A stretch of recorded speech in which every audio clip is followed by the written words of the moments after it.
तुम जान क्यों अपनी जीना चाहती हो? क्या कारण है? मुझे तो बताओ, क्या आपने तुम्हें मारा है?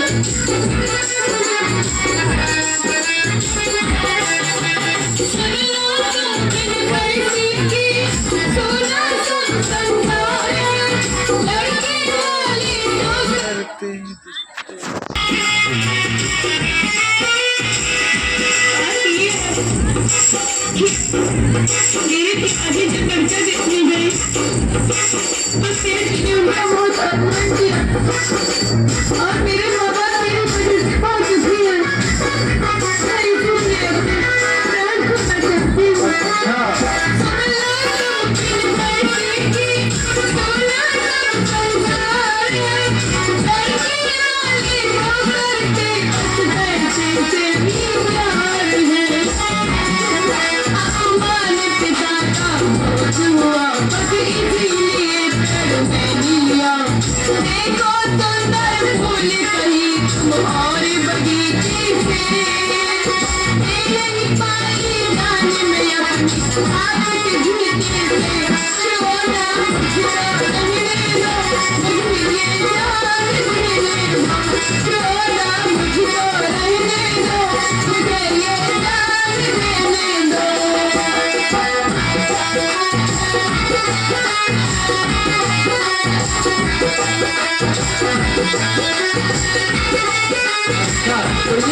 पहले तो अपने आंखों के आंसू पोंछिए और फिर मैं एक बात कहता हूँ, अगर तुम्हें मंजूर हो तो कहूँ? देखो, मुझे तुम्हारी झूठी सवाल नहीं चाहिए। न तुम्हें तरस करने की आवश्यकता है। मैं हाथ जोड़ती हूँ, मुझे मर जाने दो। मेरे पीछे तुम संकट में क्यों पड़ते हो? नहीं नहीं, मैं तुम्हें मरने नहीं दूंगा। रही बात ये जो आप अभी कह गई, मैं तुम्हें बचाने के लिए आया हूँ। मैं तुम्हारे साथ शादी करूंगा। क्या तुम्हें ये बात मंजूर है? मेरी एक बात सुनो तुम। मेरी बात पे ध्यान दे, अपना मैं साथ तुम्हें समझाऊं।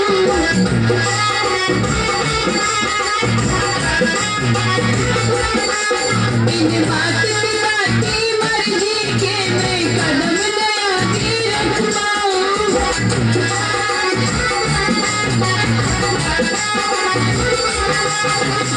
मुझे शादी करनी हो तो मेरी बेटा से पूछो तुम। मेरे सुख के कारण दुखी थे, अब मैं उनको सुख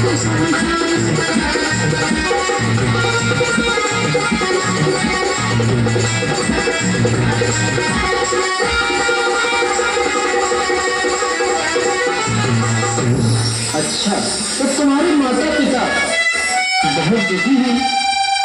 खैर चलो, हम तुम्हारे माता पिता के पास चलते हैं और तुम्हारा हाथ मांगेंगे।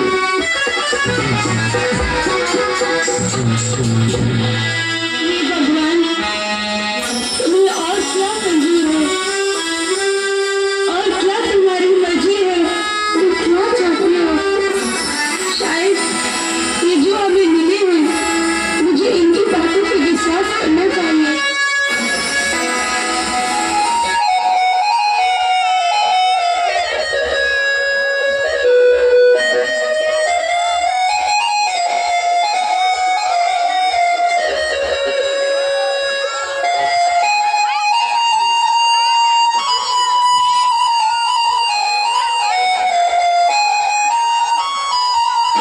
अरे आरती, आरती तुम कहाँ गई थी? मैं कब से तुम्हें ढूंढ रही हूँ। पता नहीं तुम कहाँ चली गई थी। बेटा, तुम तो जानती हो ना कि घर में बिटिया सयानी हो और वो कहीं थोड़ी देर के लिए ही बैठने चली जाए तो उसकी माँ को चिंता हो ही जाती है। माँ, तुम रो नहीं माँ। तुम जो सोच रही हो ऐसा कुछ नहीं है। मैया, मैं तो नदी में कूदने के लिए गई थी कि इसी समय ये सज्जन मुझे मिल गए। बिटिया, ये कौन है? माँ, मुझे नहीं पता कि ये कौन है। अरे माता जी, हाँ बेटा।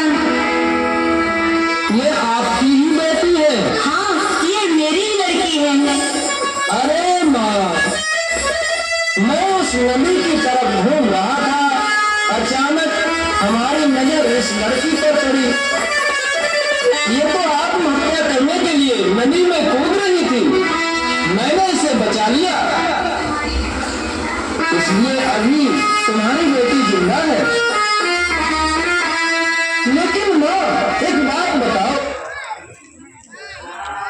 बेटा, मैं क्या बताऊं? बोलो माँ, बोलो। सुनो बेटा, गरीबी का कोई मोल नहीं होता। हम दोनों ने बहुत मजदूरी की। पूरे दिन में शाम को ही रोटी का टुकड़ा मिल जाता, वही खा लेते। लेकिन अपनी बिटिया को कभी दुख नहीं दिया। बेटे जब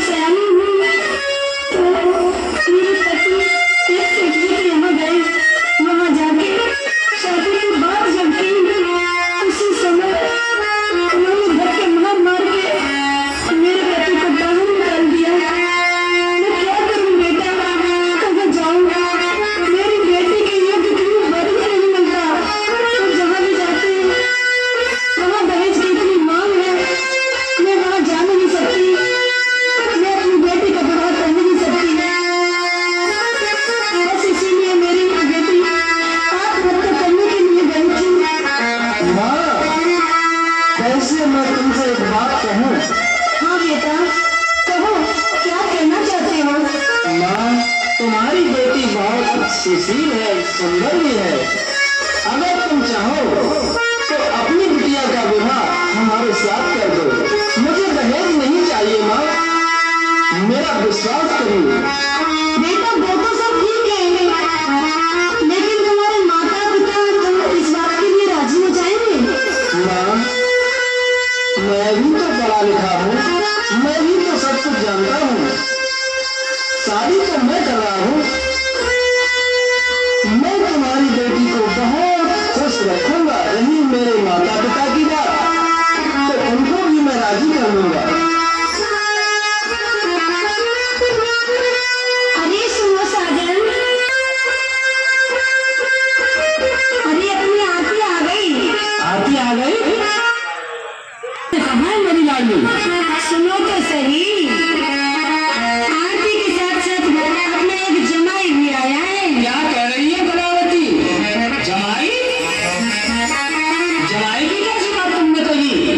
सुनो स्वामी जी, ये जमाई वाली बात हमने इसलिए कही कि अपनी बिटिया आत्महत्या करने के लिए नदी पर गई थी और वहां से वही लड़का मिला जो उसके साथ है।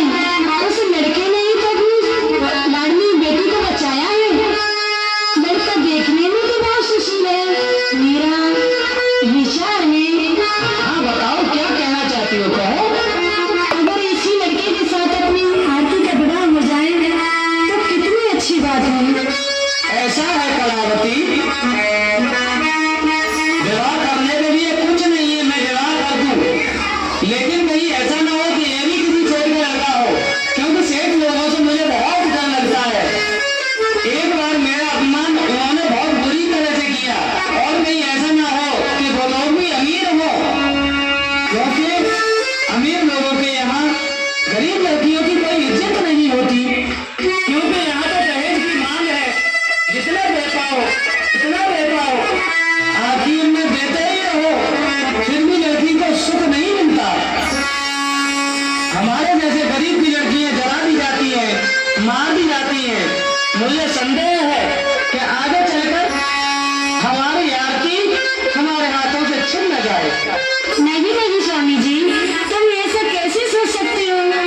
जिस लड़के ने जान बचाई है वो लड़का हमेशा हमारी आरती को खुश रखेगा। हाँ, कहती तो तुम भी ठीक हो। जब हमारी बिटिया की उसने जान बचाई है, इससे ही वो बड़ा लड़का होगा। सोच लो, लड़का अच्छा है, देखने में भी अच्छा है, और बिटिया की विवाह कर दोगे तो बिटिया सुखी रहेगी। ठीक है कलावती, अगर तुम्हारी भी यही इच्छा है और भगवान की भी यही मर्जी है, तो फिर अपनी बेटी की शादी की तैयारियां की जाए। हाँ बिल्कुल सही कह रहे हो। चलो सब लोगों को बुलाते हुए बेटे की शादी की तैयारियां करते हैं।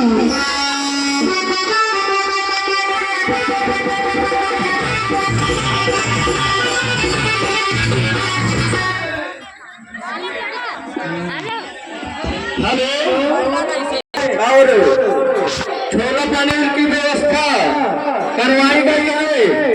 पहले लड्डू पेड़ा खाएं और साथ ही साथ बाद में छोला पनीर पुलाव जितना भी आइटम लगा है वो बफर सब चौराहे पे है।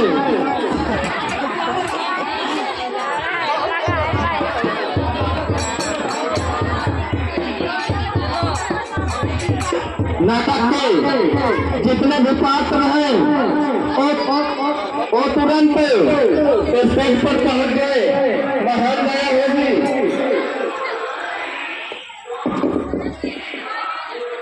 तुम्हारा नाम से